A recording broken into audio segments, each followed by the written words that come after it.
and gentlemen, the President of the United States and First Lady Melania Trump.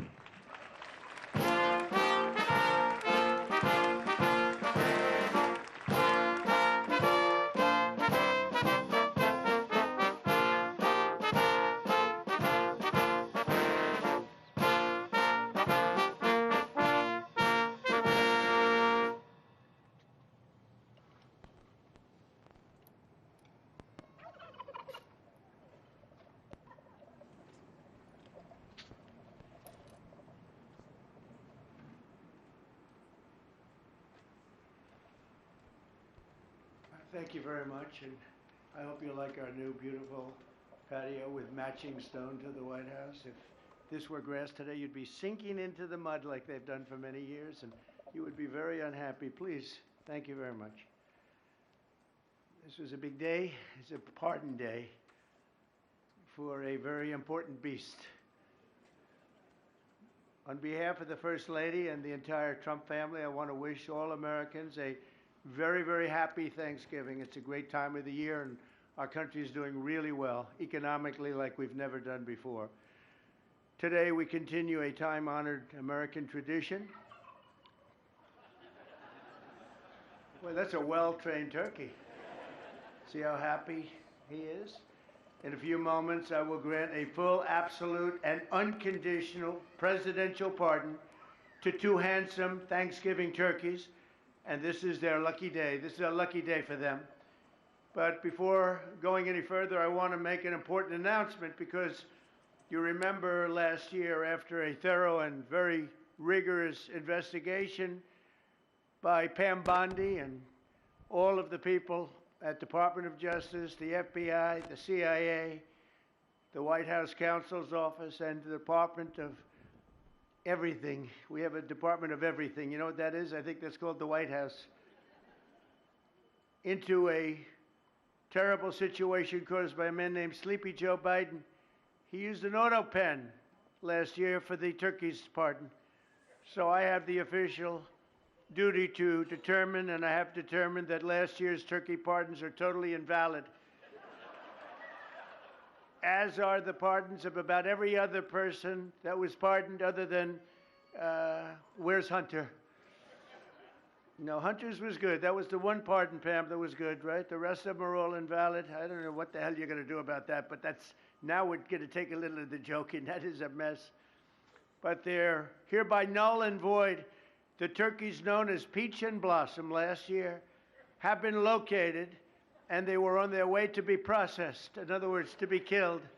But I have stopped that journey, and I am officially pardoning them, and they will not be served for Thanksgiving dinner.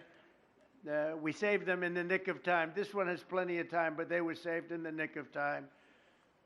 We're thrilled to be joined today by Vice President J.D. Vance, Second Lady Usha Vance, their daughter Mirabelle, and along with Attorney General Pam Bondi, Secretaries Marco Rubio, Scott Bessent, Pete Hegseth, Brooke Rollins, Howard Lutnick, Linda McMahon, Scott Turner, Administrator Lee Zeldin, who's done a great job. A nuclear power plant gets approved in less than a week, okay? I'm only kidding, but pretty close to that. And we have more. Where's Lee? Stand up, Lee. One of my great superstars. Thank you. It used to take 20 years before you got rejected when you put in an application. Now we're doing them in a matter of weeks, right? And that's why we have the biggest plants anywhere in the world. We're leading in AI. We're leading in everything. Our auto plants are pouring back into our country. Wait till you see the jobs coming with them. But many of them are under construction, but Lee's done a great job in getting those approvals. I appreciate it very much. FBI Director Kash Patel, who's been very busy doing a great job. Also, thank you, Kash. Along with members of, see, you got a following, Kash. Along with members of Congress, and in particular, I want to mention Jason Smith and David Rozier. Where are those two guys? Come on, stand up, fellas. What good people. Jason knows more about the tax code than any living human being. He knows so much, we don't even want to hear about it, right? Too complicated. We're going to make it a simpler code. But we did, in the great big beautiful bill that was just passed, your imprints all over that, and it's amazing. The biggest tax cuts in the history of our country for middle-income people. The biggest tax cuts in the history of our country for middle-income people, and the biggest jobs bill ever passed. And nobody thought we could get that one done. I'm glad. We actually put 4 years, actually probably 8 or 10 years, but we put 4 years worth of material into one great, big, beautiful bill. So that worked out very well, and I want to thank everybody for working on it. JD, that was a great, well, you know, we were going to do it in small bills. We're going to have 18 bills and do it along the process. I'm glad, Scott, that we got it done, because dealing with these Democrats, I think that was our one shot. But we have it all in one great, big, beautiful bill. Thanks as well to the chairman of the National Turkey Federation and the CEO of Butterball. That's a big deal. Jay Jandren. Where's Jay? Thank you. Stand up, Jay. Thank you very much. Along with his wife, Leslie, and their 3 children, as well as the farmer who raised these 2 magnificent birds, Travis Pittman, and Wayne County, North Carolina. I won Wayne County by a lot. That means you had to vote for Trump, I think. I won by 92%. I like Wayne County. They're doing all right, right? And this is like a record-setting turkey that's going to be saved. The turkeys being pardoned today go by the names of Gobble and Waddle.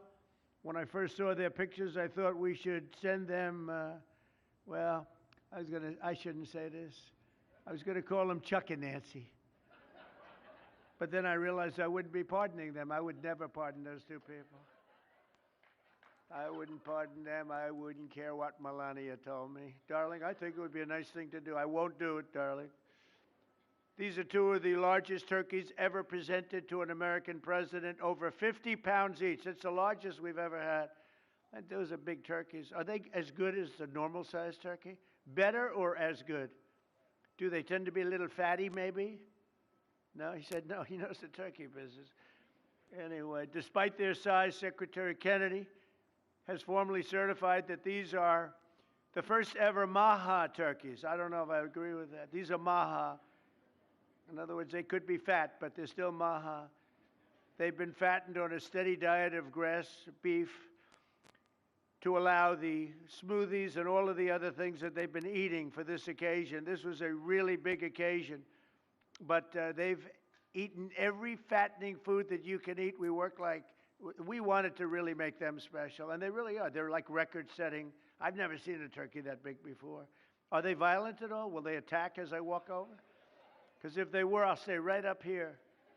But as you know, we're a tough-on-crime administration. We are tough on crime. You know, our border had 0 people coming in for the last 7 months, right? 0.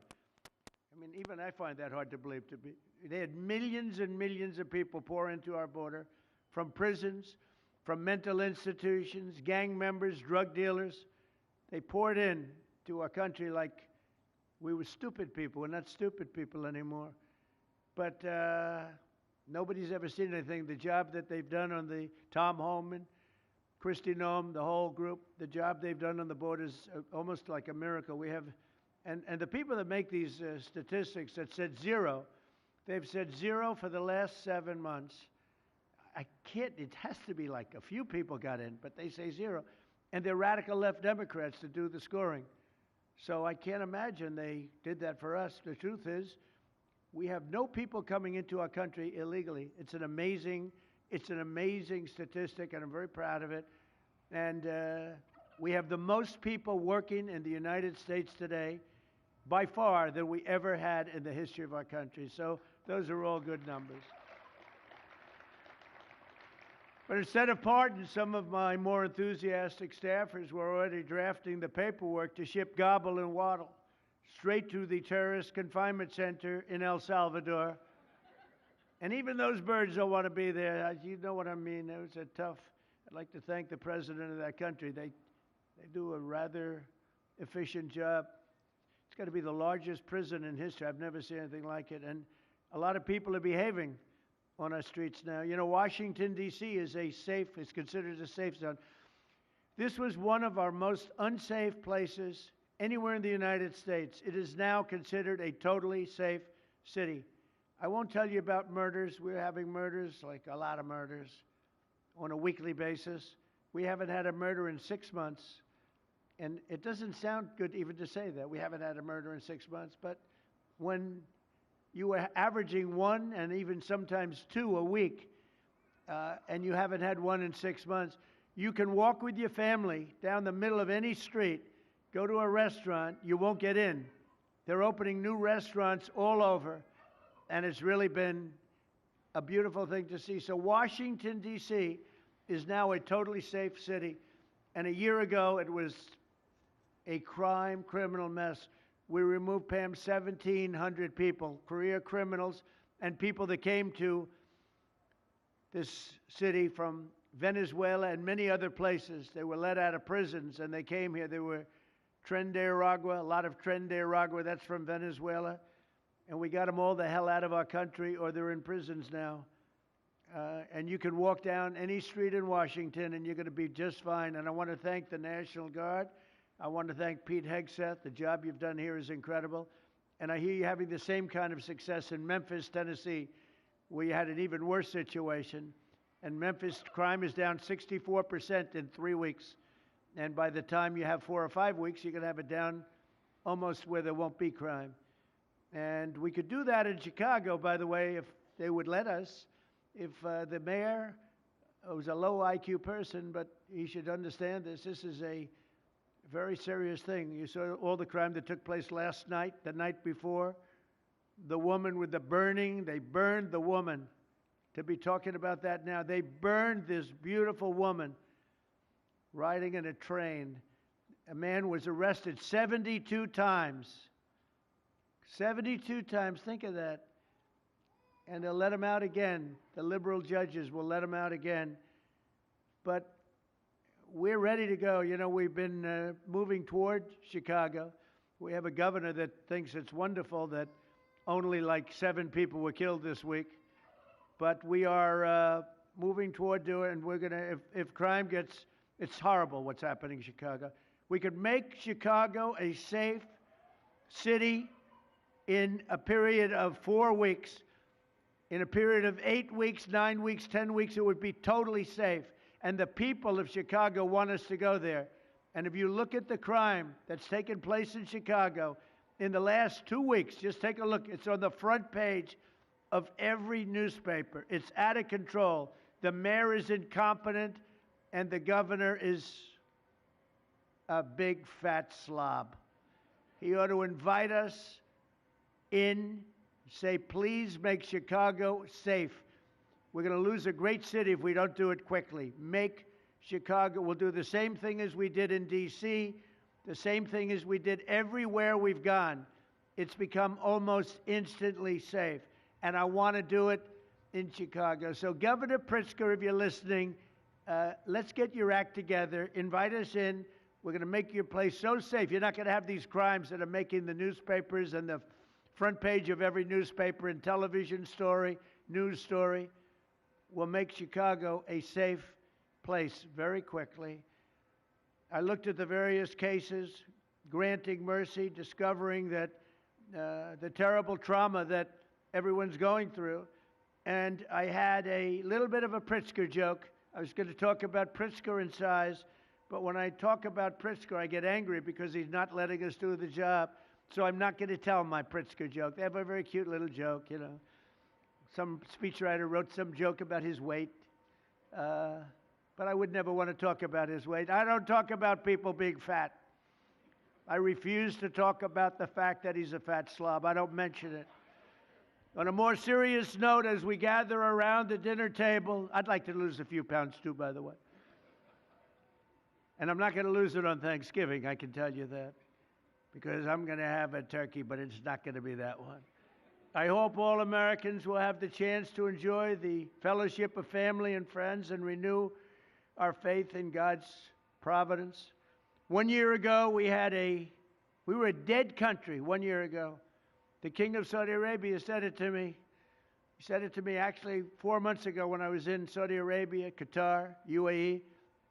He said, you know, 1 year ago, the United States was a dead country, and now you've got the hottest country anywhere in the world that do. We're the hottest country. We have $18 trillion being invested. As of now, we're not even close to being 1 year. The most ever was $2 trillion for a certain country I won't name when, during the last administration. In 4 years, they had less than $1 trillion being invested in the country. In 9 months, we have over $18 trillion. It's a number that nobody has ever even thought possible. And that's in building plants and building so many things, investments in our country. Nobody's ever seen anything like it. But we have more people working. We have more people praying. The churches are coming back. I don't know if you've been reading that story, but religion is coming back to America. Some people say, oh, why would you mention that? To me, that's a big deal. And this Thanksgiving, we're also making incredible strides to make America affordable again. Walmart announced that the cost of their standard Thanksgiving meal is 25% lower than just 1 year ago. That's a big deal. According to the USDA, the price of Thanksgiving turkey is down 33% from its Biden era highs. Potatoes are down 13%. Ham is down 15% compared to last Thanksgiving. So we are down to a level that we haven't seen in a long time. Egg prices are down 86% since March, and gasoline will soon be hovering around $2 a gallon. Under our leadership, we passed the largest tax cuts in history, the largest spending cuts in history, the largest regulation cuts in history, and we have fully secured our southern border. I've also ended 8 wars in 9 months, and we're working on that final war. It's not easy, but I don't know. I think we're going to get there. 25,000 soldiers, Ukraine, Russia. In the last month, 25,000 soldiers have died. So I think we're getting very close to a deal. We'll find out. I thought that one would have been gone quicker. We did 8. I thought that would have been an easier one, but I think we're making progress. In less than 1 year, we've accomplished more than most other administrations have accomplished in 8 years. And this is a very special Thanksgiving. We thank God for his many blessings and the great success that this country has seen in the short period of time. We draw strength from the love of family and friends, and we express our undying gratitude for the men and the women of the United States Armed Forces. We love them. We pray that peace and prosperity will continue to bless our land, and together we'll really just keep this great drive going to make America great again. MAGA, I think it's the greatest expression in the history of politics. Make America great again. So once again, Melania, thank you for doing such a great job and being such a great First Lady. And now let's go and give Gobble, Waddle. Waddles, by the way, is missing in action, but that's okay. We'll pretend Waddle is here. The gift that they've been waiting for.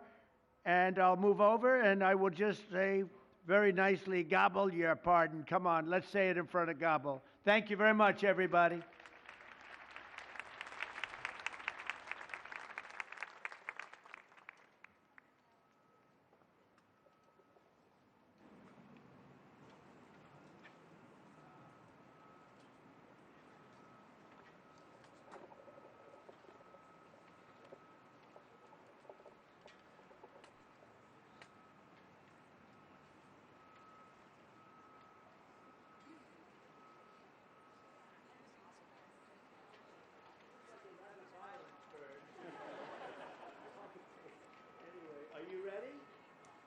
Gobble, I just want to tell you this very important. You are hereby unconditionally pardoned.